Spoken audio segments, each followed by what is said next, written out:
I met Luke in college, a time when my life was a canvas of chaos, art supplies scattered across my dorm, music blaring, and nights spent chasing inspiration, or at least a good party. I was 22, an art major with wild hair and wilder dreams.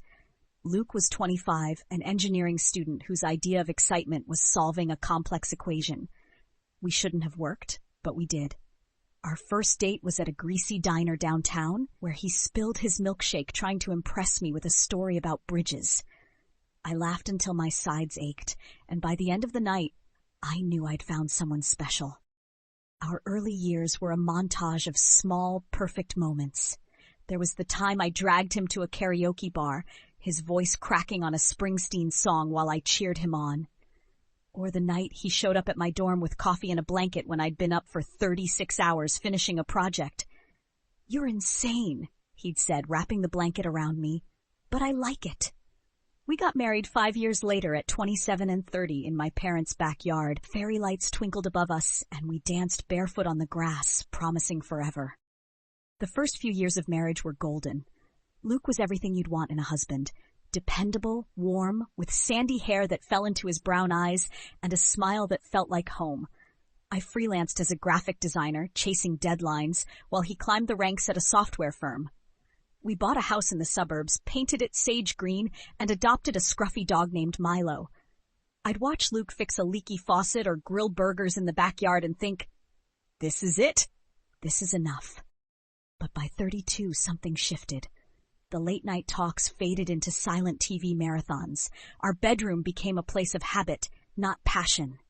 Luke was still handsome, still good, but the spark I'd once felt dimmed into a flicker I could barely see. I'd scroll through Instagram, envying friends' trips to Paris or spontaneous adventures, and wonder why my life felt so small. I didn't tell him. Luke didn't deserve my discontent, so I buried it, poured myself into work, and pretended everything was fine. One night, months before the party, I lay awake next to him, his steady breathing a metronome to my racing thoughts. I wanted more. More excitement, more fire, but I didn't know how to ask without breaking him.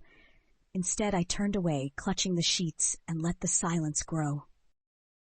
It was a humid Friday in June when Jenna, my college roommate, invited us to her housewarming party at her new downtown condo. Luke and I drove over after work, me in a black dress that clung to my hips, him in jeans and a plaid shirt he'd worn 100 times. "You look nice," he said as we parked, his voice soft. I smiled, but it didn't reach my eyes. The condo buzzed with energy, music pulsing, voices layering over each other, glasses clinking. Jenna greeted us with hugs, her curls bouncing as she pulled me toward the kitchen island. Luke lingered near the living room, striking up a conversation with some guy about code or tech. I didn't catch the details. I grabbed a glass of Pinot Grigio and joined the girls.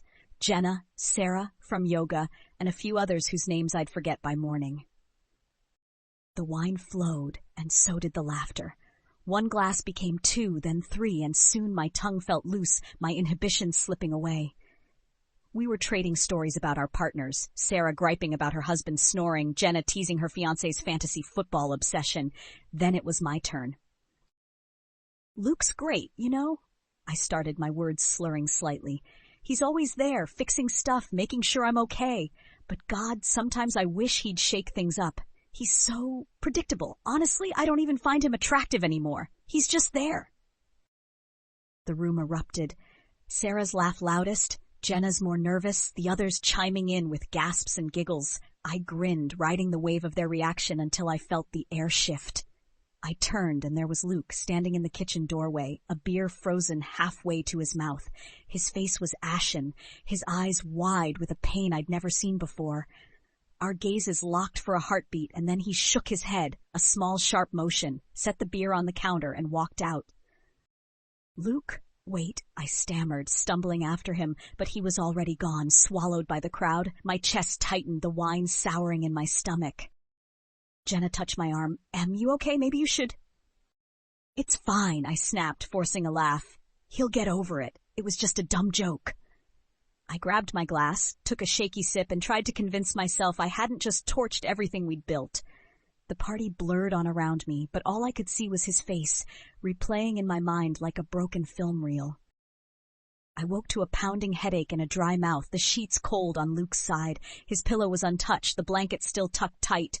Panic clawed at me as the night flooded back, the wine, the words, his exit. Oh God, what did I do? I staggered downstairs, Milo trotting behind me, his tail wagging until he saw the empty living room. Luke stood there, packing a suitcase with quiet precision. Jeans, t-shirts, the hoodie I'd bought him for Christmas. His face was set, unreadable. Luke, what are you doing? My voice cracked, barely audible. He didn't look up. I'm staying with Mark for a while. I need space, Emily.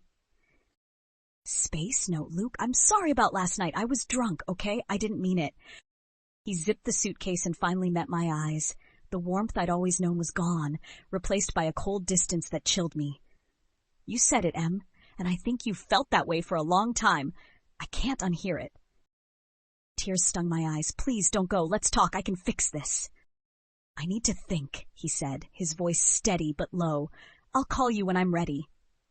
He grabbed his keys, slung the bag over his shoulder, and walked out. Milo whined, pressing against my legs, as the door clicked shut behind the man I loved. I sank onto the couch, staring at the spot where he'd stood. The house felt hollow, the silence deafening. I pulled out my phone and texted him, Hey, can we talk? Hours later, he replied, Not yet. The next day, I tried again. I miss you. I'm so sorry. His response was curt, I need time. By day 3, I was unraveling, crying into my coffee, replaying the party until my head throbbed. How had I been so stupid? The house became a mausoleum without him. Milo paced by the door, waiting for Luke's footsteps, while I lay awake, the bed too big, the nights too quiet. I called Jenna, desperate for reassurance. He's overreacting, right? It was just a drunk comment. She sighed. Em, you told a room full of people you don't find your husband attractive. That's not a comment. It's a wrecking ball. Especially to Luke, who's always been your rock. But I didn't mean it like that. It was a joke. Was it? Her tone was gentle but piercing, because it didn't sound like one, and Luke didn't hear it as one. I hung up, her words echoing. Maybe she was right, but I couldn't face it. Instead, I clung to hope. I cooked his favorite lasagna rich with ricotta and sausage and drove it to Mark's place, a modest duplex across town. Mark answered, his broad frame filling the doorway, his eyes soft with pity. He's not ready to see you, Emily, he said, taking the dish. Give him space. Space, I muttered, the word bitter on my tongue. Everyone keeps saying that. I drove home, the lasagna's absence mocking me, and ate cereal alone, Milo nudging my knee. A week later, I ran into Sarah at the grocery store, her cart piled with kale and kombucha. Hey, how's Luke? I asked, feigning casualness. Her face lit up. Oh, he's awesome! Mark's been posting pics. Luke's hitting the gym, looking ripped, and he's painting again. Gorgeous stuff. I haven't seen him this alive in ages. Alive, I forced a smile, my chest tightening. That's great. Yeah, she said, oblivious to my pain. He's really thriving. I nodded, grabbed my milk, and fled to my car, where I scrolled through Mark's Instagram. There was Luke, sweaty in a tank top, grinning at the gym or standing by an easel, brush in hand, colors exploding across a canvas. He looked different, stronger, freer, while I was drowning in regret. 2 weeks after he left, I couldn't take it anymore. I drove to Mark's, catching Luke as he returned from a run, hair damp, cheeks flushed, a new energy in his stride. Luke, please, can we talk? I begged, my voice trembling. He sighed, wiping his brow. Okay, let's talk. We sat on the porch steps, the evening air cool and heavy. I took a deep breath. I'm so sorry, Luke. What I said at the party, it was stupid, cruel. I was drunk and I didn't mean it. He looked at me, his eyes tired but clear. It's not just what you said, Emily, it's what it meant. I've felt you drifting for months, your size, your distance. That night made it real. You don't respect me, and you don't want me. That's not true, tears welled up. I love you. I was confused, okay? We can fix this. He shook his head. Love isn't enough without respect. I deserve someone who sees me, who wants me, all of me. And you deserve someone who excites you, who doesn't feel like a compromise. Please don't say that. Give me another chance. I can't, he said softly. I've started the divorce papers. It's over, Em. Divorce? The word slammed into me. I've met someone, he added, almost gently. Someone who appreciates me. I'm sorry. I broke, sobbing into my hands as he stood and went inside, leaving me crumpled on the steps. The world tilted, and I drove home in a daze, the road blurring through my tears. The weeks bled into months. Luke moved out fully, taking Milo, who'd clearly chosen his side, and half our furniture. I heard whispers through friends. He was selling paintings, dating a woman named Mia, an art gallery owner with a gentle smile and a passion for his work. Photos surfaced online, Luke laughing, his arm around her, radiating a joy I hadn't seen in years. I was a ghost in my own life. Work suffered, my designs sloppy, my deadlines missed. "Emily, get it together," my boss snapped, but I couldn't. Friends faded away, some sided with Luke, others tired of my self-pity. Jenna tried to stay neutral, but even she said, "You need to own this, Em." My mom called one night, her voice thick with reproach. "Luke was perfect for you. How could you let him go?" "I don't know, Mom," I whispered, tears falling. "I don't know." I kept replaying a memory from 2 years into our marriage, a weekend Luke surprised me with at the coast. We'd driven with the windows down, singing Springsteen off-key, and stopped at a deserted beach. That night, we'd made love on a blanket under the stars, sand in our hair, his hands warm on my skin. "Promise me we'll always be this happy," I'd said, nestled against him. "I promise," he'd replied, kissing my forehead. I believed him, but promises crumble when you stop nurturing them. 6 months later, I started therapy, desperate to untangle the mess I'd made. Dr. Harris, a woman with gray-streaked hair and a calm presence, listened as I spilled everything, the party, the confession, the wreckage. "You expected Luke to be everything," she said one session. "The steady anchor in the wild storm, that's not fair to him or you." "I just wanted more," I admitted, twisting a tissue in my hands. "But I didn't know how to say it." "And instead of talking, you let it fester," she said. "Then you lashed out. That's where the damage came from." She was right.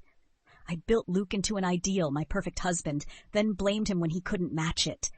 I'd stopped seeing him, the quiet man who fixed my world and fixated on what he wasn't. Now he was gone, and I was left with the shards. A year after he left, I saw them at a cafe downtown, Luke and Mia, sharing a table by the window.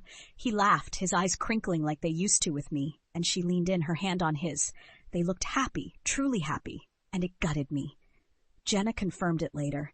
"They're serious, Em. She's good for him. Maybe it's time to let go." But letting go felt like losing myself. I moved out of our house that spring, trading it for a cramped apartment with beige walls and creaky floors. I'd landed a new job in another city, a fresh start, and was packing when I found an old sketchbook from college. Inside were drawings of Luke, his profile as he read, his hands tinkering with my bike, his smile on our first date. I sat on the floor, tracing the lines, tears splashing onto the pages. I'd loved him once, fiercely, and I'd let it slip away because I couldn't see what I had. Now he was thriving and I was starting over, alone. I'd been painting again, messy strokes on cheap canvases, and joined an art class where no one knew my story. It wasn't easy. Nights were still lonely and Milo's absence ached, but it was mine. As I taped up the last box, I tucked the sketchbook inside. It was time to move forward, to learn from my mistakes. Maybe someday I'd find love again, but first I had to find myself.